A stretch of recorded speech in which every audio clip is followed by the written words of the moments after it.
AKA Patter, sorry. I was just huffing because, Eric July and Rippleverse seem to be huffing, and I thought I would just join the party. What exactly am I talking about? Well, someone in the whole comic book sphere has lost their mind just on general perspective of one Alex Ross and who Alex Ross really is. Let's elaborate.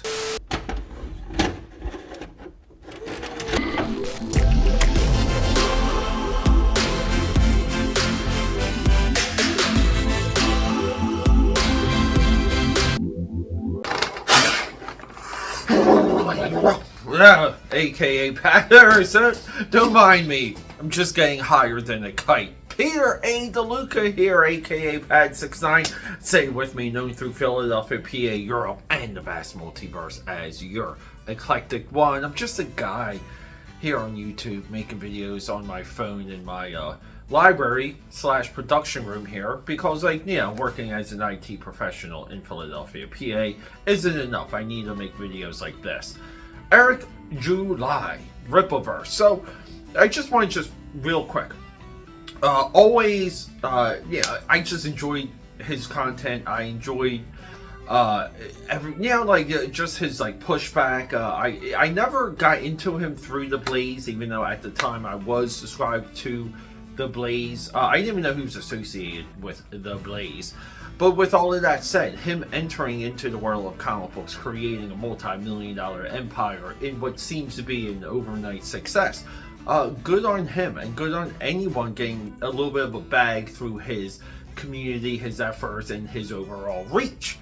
With that said, if you're going to make a comic book that kind of becomes the centerpiece of the culture war, and it's the centerpiece of the culture war because one, Eric July garners so much attention, so much controversy, and so many opinions in the online sphere, it's basically you have a responsibility to make an absolute stellar product. And this doesn't just go within the writing. This goes within what comic books are, a visual medium. If you want to push back to and be a centerpiece of the culture war, you need something beyond what can be imagined, beyond what we see from IDW, Marvel, DC, and everyone. You need to be yourself the absolute centerpiece, the nucleus of it all.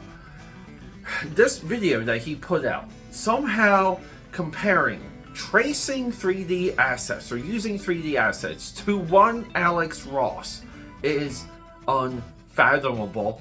Pun intended, because upcoming on Tuesdays will be Top Cow Tuesdays. Did you guys like that? Good segue. No, not a segue.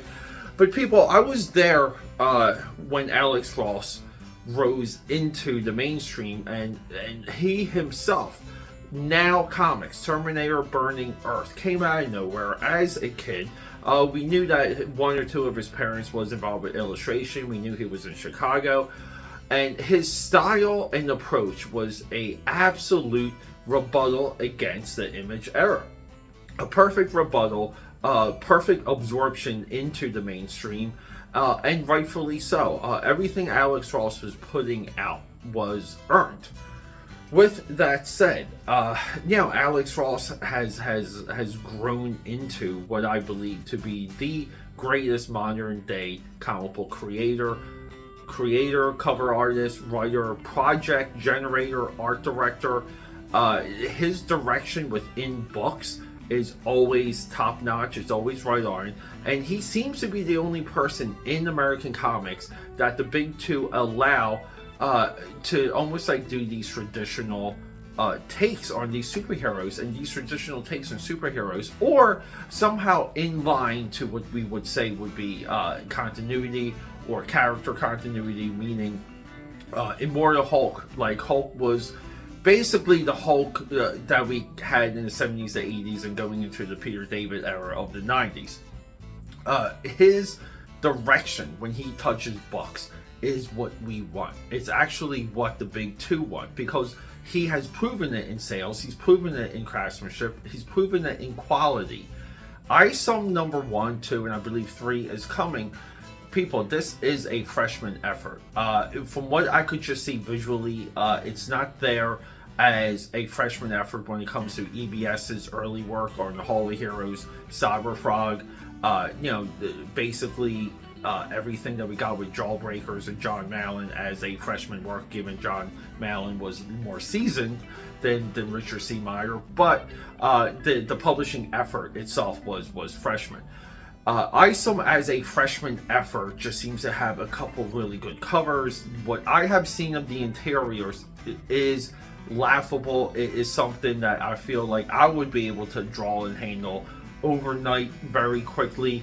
I believe even the layout sequencing and the panel-to-panel sequencing is rudimentary. It's not anything I would wish even on my worst comic book enemy to ever produce. It is beyond me to compare tracing 3D assets to the work of Alex Ross. It's okay to just say, look guys, we did well with this crowdfunder. We now have generated a company. We're creating comic book jobs for a lot of individuals, and at the same time, we expect us to grow, expect us to grow aggressively, and expect us to grow into this. And this should be what your company precepts and your ideas are. Who are you as a company? What type of product are you making? At the end of the day, when we compare EVS to Eric, July, and Isom, EVS does know how to package a superior book. EVS himself is such a superior storyteller, and I'm talking about the guts of the panels, what happens panel to panel, just on a layout sense, not even on the finished sense. And this goes beyond the idea that he is late on some crowdfunders. People, I am late on my crowdfunder, but at the same time, truth is truth, and this is really it's disingenuous, and it's a very odd gaslight for Eric July to put this video out somehow to act like, hey guys, we're figuring things out, but hey, Alex Ross also traces. Well, technically, Michelangelo traced the Sistine Chapel, if you're aware how that was produced. Doesn't make a lot of sense. AKAPAD here, rock and roll.